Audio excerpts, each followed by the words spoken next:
It's Divas That Care Radio. Stories, strategies, and ideas to inspire positive change. Welcome to Divas That Care, a network of women committed to making our world a better place for everyone.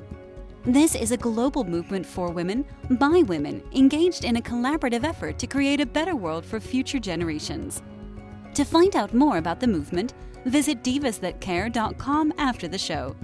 Right now, though, stay tuned for another jolt of inspiration. Well, hello, everyone, and welcome back to the Divas That Care. My name is Candace Gish. Well, I'm excited. It's a great year. A lot of great things are happening in 2022 for us. And I just announced earlier today that it is our 12th anniversary, which I'm really excited about. We've had the opportunity to interview fantastic, amazing, inspiring individuals across the world for the last 12 years. And today is no exception. I am going to be very excited about today's guest. If this is your very first time tuning into the Divas That Care, a huge welcome. We're so excited. We are listened to in over 30 countries around the world.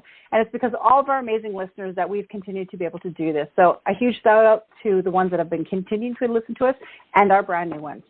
All right, let's get started. Today's guest is the amazing Dr. Daniela Ferdico, and I am so excited to be able to have the opportunity to chat with her. I was able to go to her website today, and I was kind of just going through some things, browsing, and I was really excited, and I know that you guys are going to be inspired by her just like I am. So welcome to the show, Daniela. I'm excited to have you. Thank you so much for having me. I'm really excited to be here on this fantastic podcast. It's always great when podcasts serve to inspire people and get them excited about things going on in the world, so I'm very happy to be here. Well, I'm excited to get to know you and learn a little bit about what you're doing. But before we kind of dive into some questions that I have for you, would you mind introducing yourself to our listeners today? Absolutely. So my name is Daniela Ferdico. I founded with my daughter a company called Sensory Access. We're a nonprofit organization that focuses on providing inclusion and accessibility for individuals with sensory disabilities, things like autism, Down syndrome, any of those in folks that have some difficulties with sensory processing. I find that often those disabilities get overlooked, and individuals that try to have access to the theater or a sports stadium or big global events don't always have an easy time doing so because there are some barriers in the way. And so our goal is to take down those barriers and allow everyone to have access to these events. I love that. What inspired you and your daughter to do this? You know, it's kind of from a mix of professional and community and personal experiences. My son is on the autism spectrum, and so we have some personal experiences from, you know, going to lots of places, traveling, going to theater, going to different types of places and seeing him struggle kind of from that perspective with multiple sensory difficulties. I myself, I'm hyperacoustic, so I have lots of auditory sensory difficulties. So for me, when there's overlapping sounds or sounds from different areas, high-pitched sounds, then I can't hear anything at all. It all kind of tends to make everything just kind of turn to mud, and I can't make out speech whatsoever. So that's my particular sensory difficulty. And just so experiencing all of that from a personal perspective, as we continued as a family to go and do all of these community events, like I said, travel, we really realized that it shouldn't be that difficult. You know, my daughter and I were sitting in a theater one night and we were watching a show, and all these families in the front ended up leaving halfway through at intermission. We caught up with them later and asked, you know, why they left. And they said, gosh, it was just so overwhelming. And the lights were really bright. And there was this moment where their characters at the front of the stage, and it was really scary for them. And I realized sometimes it's not even just changing a performance or changing the sensory impact, but letting people know about it ahead of time. And so my daughter and I kind of came up with this idea of what if we just preview things and talk about our experience and what we think the sensory impact might be for people, and then they can have that information going in. So a parent that knows that their child perhaps has auditory difficulties can put headphones up, for example. I really love that. And what I was really inspired by is that you have a little video that was at the beginning of your website. And I was just watching it. I'm like, yes, I get that. You know, and it was just so impactful when I watched that. And it's something that I can't wait to even just show that part of it, because a lot of people don't understand that, do they? No, I think that, when someone says, oh, I have sensory difficulties or I process sensory information differently, I don't think a lot of people understand, one, what that feels like, and two, how difficult it is. If you're constantly navigating the world around you and everything is louder and brighter for you, more painful for you, that is really difficult, right? It takes a lot of cognitive energy to get through it. You're more fatigued. You're constantly having these huge spikes of cortisol in your body, going into fight or flight. And so it really does have a physiological response on your body as well as just how you process that information. I kind of try to think about it like if someone just walks up to you and then bangs a gong right in your face, right? Like that feeling that you have like, oh my gosh, that's so loud. Mm-hmm. Individuals with auditory difficulties have those moments many times a day, right? And the same can be said for, having visual difficulties, etc. So they really do have a really big impact on individuals to the point where they often just avoid those experiences altogether. Yeah, and that's not fair. I believe that everybody should be inclusive into all events and able to help them through this, then why not? So tell me a little about what you and your daughter do. You might go to these events and see everything firsthand before you talk about them to others? Exactly. So, for example, let's say we're working with a theater. A theater might come to us and say, hey, we want to do a sensory-friendly showing. So, for example, we've worked with Disney on, the Broadway show Frozen and Lion King. And they came to us, one of the theaters here, and said, hey, we want to put on a sensory-friendly performance and, tell us what we should do to make it more sensory-friendly. So we work with them to, figure out what are the sounds that might need to be turned down a little bit, or are there, for example, moments of strobe lighting or other things that would be really difficult for someone with sensory difficulties. We'll work on creating an atmosphere inside the theater that's more accessible for individuals that need to move around. We have the lights on a little bit in the theater. We provide some movement areas and sensory areas outside of the theater. So there's all sorts of things we do for a sensory-friendly performance. However, what my daughter and I really put out there is that it's not all about having one special performance. You are autistic, or if you have sensory difficulties, you go to that performance. It's very nice to have that performance, but we like working with venues to make the entire season or the entire venue sensory accessible. So we will work with them to preview every show so that anyone can go to any show at any time because they know exactly what to expect from that performance. Oh, my goodness, this is absolutely fantastic. So the question I have is, do you do this just in the United States? Do you guys travel to other countries? And what type of, for your services, I've seen that you have, theaters and concerts. It says you have sports events. We need to know more about this. Absolutely. So to answer your first question, we go everywhere. In fact, in the last year, we've been traveling back and forth to Dubai. That's where the World's Fair is this year. It's going on right now from October through this March. So it's a 6-month event every time there's a World's Fair, every 5 years. So this time it just happened to be in Dubai, and they contacted us and said, hey, this is the first time ever we've really thought about a World's Fair being accessible to individuals that are autistic, that have other sensory difficulties. Would you mind coming out and seeing if you can make that happen at the World's Fair? And, of course, we had no idea what to expect. And so we went out there and said, wow, yes, this is a very big project. There's, about 192 buildings to go through and see what their sensory impact is. There's events. There's all sorts of things. And so we went back and forth for about a year. And I can say very, very proudly that this is the first ever autistic and sensory accessible World Fair in history. So, we love bringing kind of what we do all over the place. We've worked on some music festivals all over Europe. So we definitely go anywhere in the world that is interested in having this kind of accessibility and being more inclusive. And I think that's a really important part that, every part in the world is, kind of recognizing that, it's not just wheelchair ramps and elevators, right? There's so much more to accessibility. Think about individuals that are blind or have low vision, individuals that are hard of hearing or deaf. They really experience the world in a different way, and so do individuals that have some of these sensory processing differences. So there are many ways to make an event or a venue more inclusive, and this is, one of many steps to get there. I think you're absolutely extraordinary, and I love exactly what you're doing. Because you're a nonprofit, do you rely a lot on donations, and how do people get involved in something like this? It depends. We most of our kind of funding comes from the companies that hire us. We are finally kind of working on trying to put together a fundraiser for the end of this year to kind of increase our reach that we have. But most of the time, companies will reach out to us and hire us directly. Sometimes we work with government agencies. So, for example, in Seattle, we were working on a grant where they had us come in and do some of our accessibility audits on all the small theaters that didn't have a budget, for example, to hire us to come and say, hey, can you do a sensory narrative on our space so that someone knows, hey, when you come to this theater, you're going to walk in this door, you're going to have to hand in your ticket here, you might have to sit here, that kind of stuff. Most small venues don't have that kind of funding, so one of the arts and culture funds in Seattle funded us to go through and work with all these small theaters. So the funding really comes about in different ways.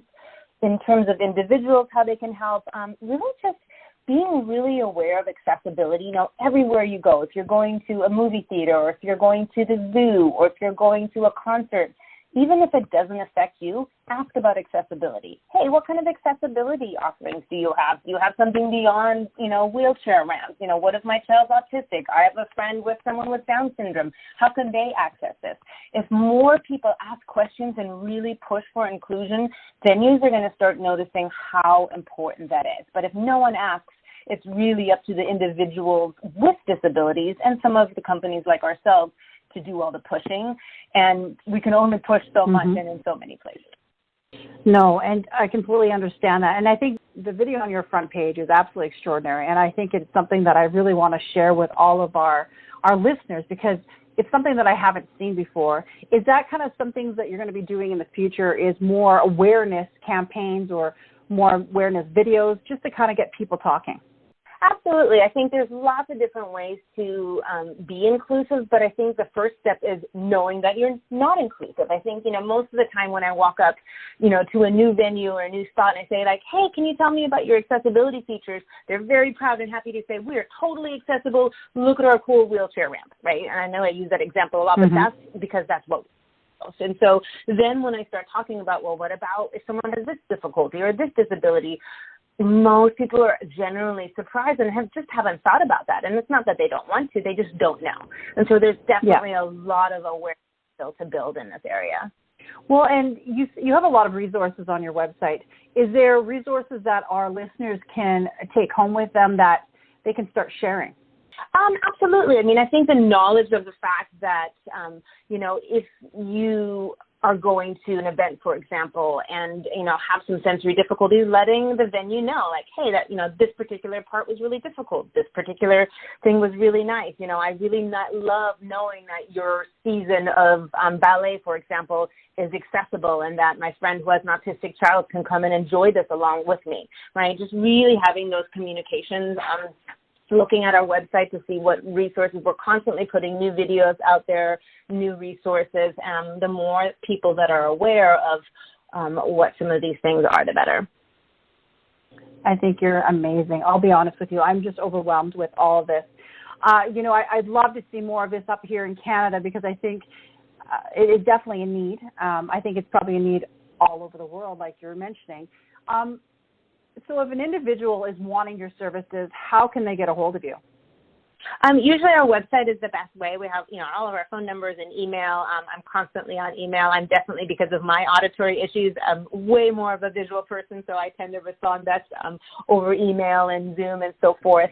Yeah. Really just reaching out to us and asking, that if they need help. We've had individuals say like, hey, I need help, for example, at a concert. I really want to go to this concert. I have a ticket, but I get really overwhelmed in the crowd. How can you help me? And so sometimes that means we take one of our staff and we accompany them and we help them through the crowd. Sometimes it means we contact the venue itself and say, hey, we have a client with this difficulty.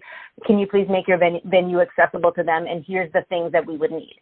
Once in a while, we might actually have a connection with the artist and set up something with them. So there's been some artists that we've had connections with where we can, connect with them, and then they get at the special place where our client can watch a show from that feels safer to them and gives them that acceptance that they need. So it really just depends on, what the venue is, who the artist is, kind of what the overall goal is. Well, this is great. And I know that our listeners are probably really excited because you're an amazing woman that's doing so many good things in this world, and that's what the Divas That Care is all about, is listening to amazing stories like yours, wanting to collaborate and do more things. And I know our listeners are always about that, and just to get that awareness out there, like you're saying, is a very big thing. Daniela, I want to ask you a question. If you had some tips and tools for our listeners today, what would they be? Let's see. I think really being aware of your surroundings when you're doing different things, right? And so, for example, if you're at the grocery store or if you're at the zoo and you see a family, or a mom struggling with their child and that child is having a hard time, sometimes I think we think instantly like, oh, that, it must be a parent that's not paying enough attention to their child, or that child, must act out all the time.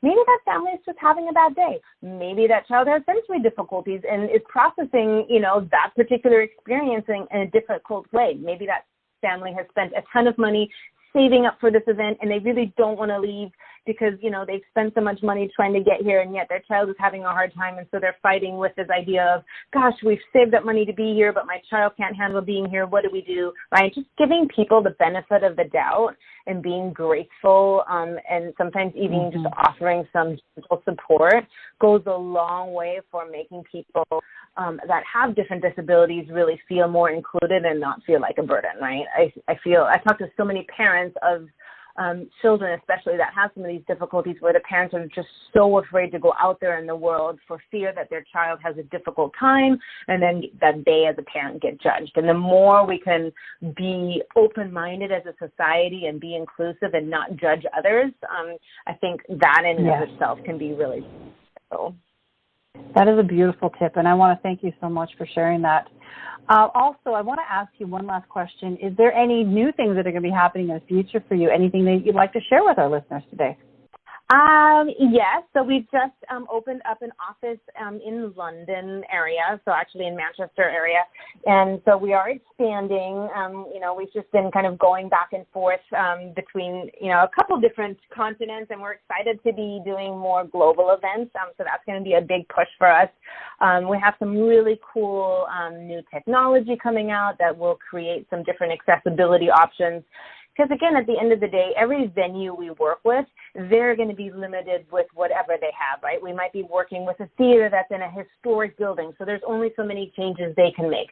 We might be working with someone that has a small budget or someone that has a gigantic budget but doesn't have the knowledge and the training to pull off inclusion to the way we know it can be done within budget. So creating some new innovative ways to bring technology in to create some accessibility can be a really easy way to do that. So that's one of the things that we're working on. So I can't tell you too much because it hasn't been, announced yet, but watch our space and the next some really cool things coming up. Oh, well, we're excited, and I hope that you and perhaps even your daughter will come back on our program and share a little bit more with our listeners because we'd love to continue to learn more about this. Absolutely. And I think actually that's another tip I would say is talk to your children. Bring your children with you to different events that might be difficult for them or that might have people, that are coming from different points of view, because I think one of the most amazing things I get to see every day is seeing someone like my daughter who, started this idea off with me 4 years ago when she was 13. She's now 17, about to go to college. We're sitting here every day waiting for college acceptance letters. And it's just so exciting to see her watch the world from that accessibility lens. She's really into immersive environments and gaming and so forth, but from that accessible point of view. So she's going to go to college and bring with her, in every single class that she takes and every college experience that she has, she's going to be talking about, well, what about this? Is this accessible to someone like this? What about this? But she's going to be bringing this point of view with her because of the experience that she's had so far in life. And the more that we encourage that kind of outlook in our children, the more everyone around us will become aware of some of these difficulties because our children are this next generation of bringing change into the world. Oh, my gosh. I love that so much. Daniela, it has been a pleasure learning from you, talking with you. I can't wait to hear more and to have you, as I said, back on the program because you're exactly what the Divas That Care is all about. And we just love listening to amazing women like yourself that are doing extraordinary things in the world. Well, thank you so much for having me. It was a joy, and, I love your podcast, and I'm just excited to be here and excited to share more as we go on. Excellent. Well, thank you again so much.